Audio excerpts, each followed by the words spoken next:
class, welcome to Advantage. I'm Virginia, and today we're going to talk about subject-verb agreement. This is going to be the first part to two-part series talking about subject-verb agreement. Subject-verb agreement is a problem for many ESL students, especially the more advanced the sentences become. So in this video, it's going to be a very basic information about subject-verb agreement. Okay, let's get started.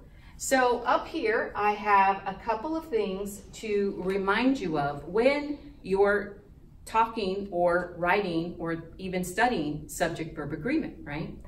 One is the subject must agree with the verb in number and person, okay?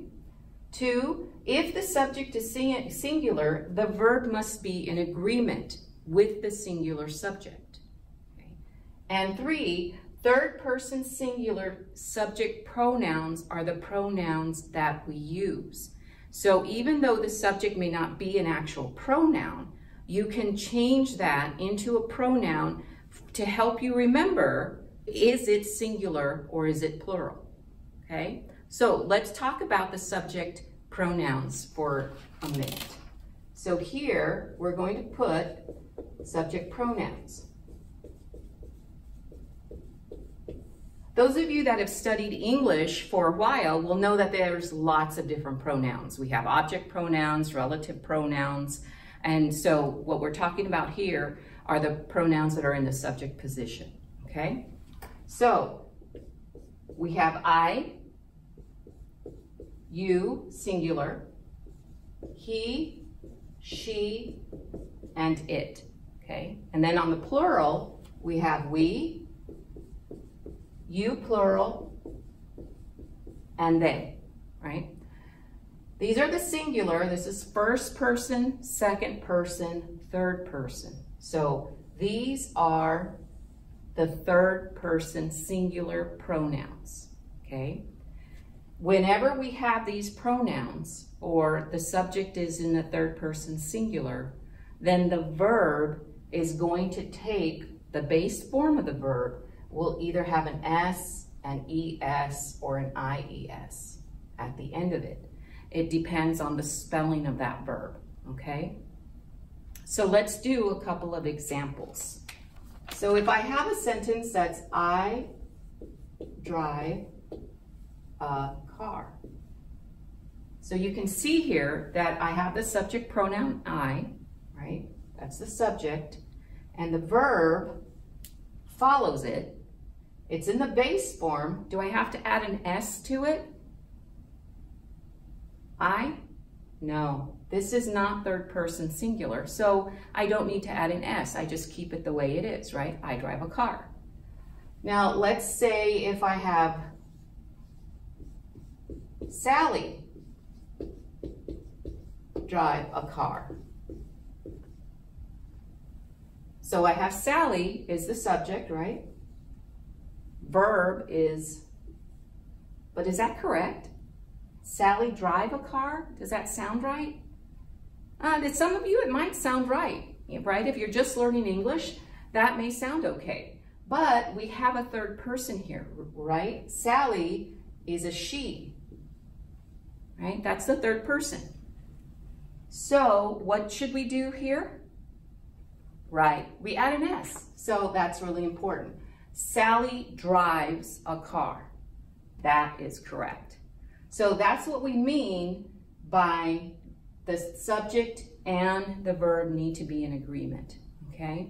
And if it's third person singular, we need to add an S, an ES, or an IES, depending on the spelling of the verb, okay? Since this verb already had an E, we just add the S there, okay?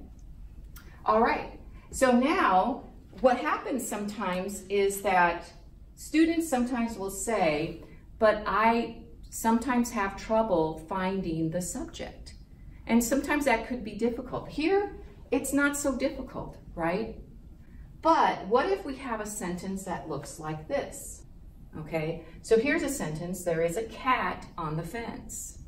So in this case, is the subject in the beginning of the sentence? No. We have this word there.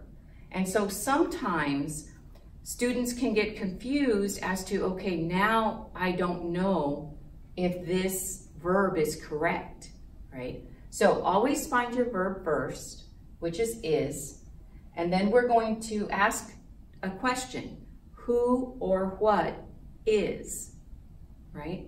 So in this case, it's what? Cat. So cat here is going to be your subject, right? Does it agree with the verb? Yes, because we have a third person singular, right? Cat, if we're thinking of the subject prepositions, or pronouns, sorry, it's it. It is a third person singular. This is third person singular, okay? So that works there. And also remember that when we talked about verbs, okay, when we have the verb to be, sometimes the subject is after. Actually, many times it's after the verb to be. So usually the subject is before the verb, but an exception, and we know English is really good about exceptions, right? It's after the verb to be. So again, find your verb first, then ask yourself who or what is doing that action or being that action. Then you'll know what your subject is, and then you can make sure, does it agree? Do these two agree? Yes.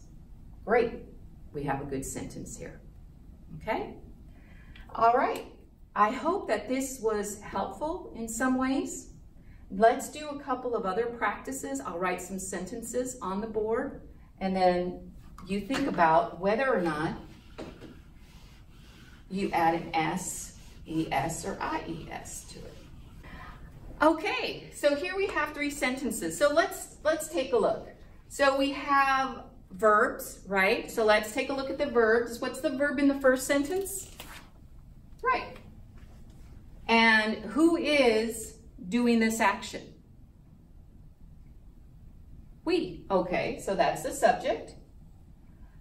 Is that verb correct? We ride, or should it be we rides? Right, we ride the bus. So these two are in agreement, right? Subject-verb agreement. Let's take a look at the next one. So we have Henry like to eat tacos. All right, what's the verb? That's right. And so who or what like tacos? Henry. That's right. Do these agree? Henry like? No, that doesn't agree, right? Henry is a third person singular, right? Third person singular he. So what should we do to the verb like? We just have to add an S because it already has an E there. Henry likes to eat tacos, okay? She ride a bike to school. What's the verb? Ride.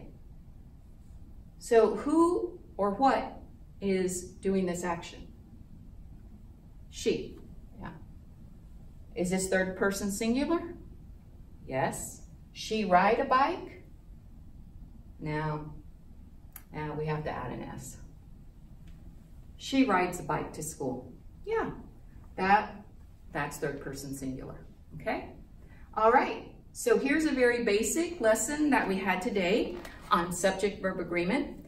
The next video that I will do will be on subject-verb agreement, but we are going to be talking about when subjects might be a little more difficult because sometimes they can be singular, like the word team, but sometimes they can be plural. And so how do we tell if it's singular or plural? So stay tuned for the next one. Thanks a lot and have a good day.